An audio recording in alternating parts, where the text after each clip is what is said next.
This is a reading from the Notebooks by Maria Valtorta, 1943, September the 13th, begun at the moment of communion. Jesus says, "The archangel Michael, whom you invoke in the Confiteor, but according to your habit, with your souls absent, too absent, was present at my death on the cross. The 7 great archangels, who perennially remain before the throne of God, were all present at my sacrifice. And do not say that this contradicts my saying heaven was closed.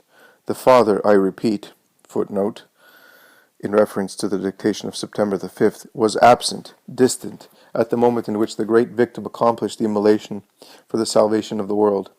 If the Father had been with me, the sacrifice would not have been total.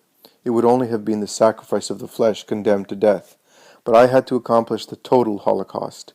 None of the 3 faces of man, carnal, moral, and spiritual, was to be excluded from the sacrifice, because I was immolated for all sins, and not only for the sins of sense.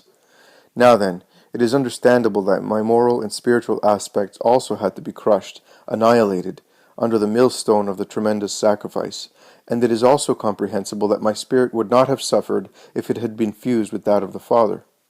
But I was alone, raised up, not materially, but supernaturally, to such a distance from the earth that no more comfort could come to me from it. Isolated from all human comfort, raised up on my gibbet, I had borne thereupon the immeasurable weight of the sins of all mankind during past and future millennia, and that weight crushed me more than the cross, dragged with such fatigue by a body that was already in agony, over the steep, sultry, stony streets of Jerusalem, amidst the jokes and hard shoves of a furious mob. On the cross, I remained with my total suffering in tortured flesh, and my super-suffering in a spirit prostrated by a heap of sins, which no divine aid rendered bearable. I was shipwrecked in the midst of a stormy ocean, and had to die that way. My heart burst under the anguish of this weight, and this abandonment. My mother was close to me, she really was. The 2 of us, the martyrs, were enveloped in the torment and abandonment, and to see one another was torture added to torture, for every shudder of mine lacerated the fibers of my mother, and every moan of hers was a new scourge upon my scourged flesh, and a new nail driven, not into my palms, but into my heart. We were at once united and divided, so as to suffer more, and above us the heavens were closed over the Father's anger, and so far away. The archangels were present at the immolation of the Son of God for the salvation of man, and at the torture of the Virgin Mother.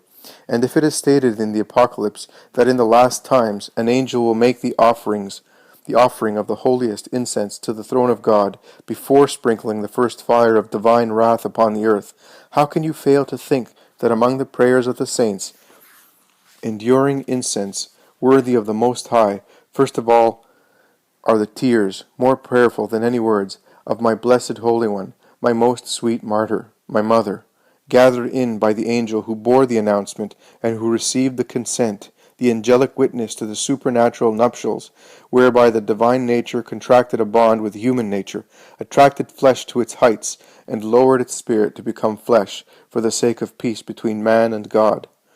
Gabriel and his heavenly companions, bending over the pain of Jesus and Mary, prevented from relieving it, for it was the hour of justice, but not absent from it, in their intellects of light, gathered in all the details of that hour, all of them, to set them forth, then, when time no longer exists, in the sight of the resurrected, joy of the blessed, and condemnation of the reprobates, a foretaste for the former, and the latter of what will be given by me, the supreme judge, and most high King.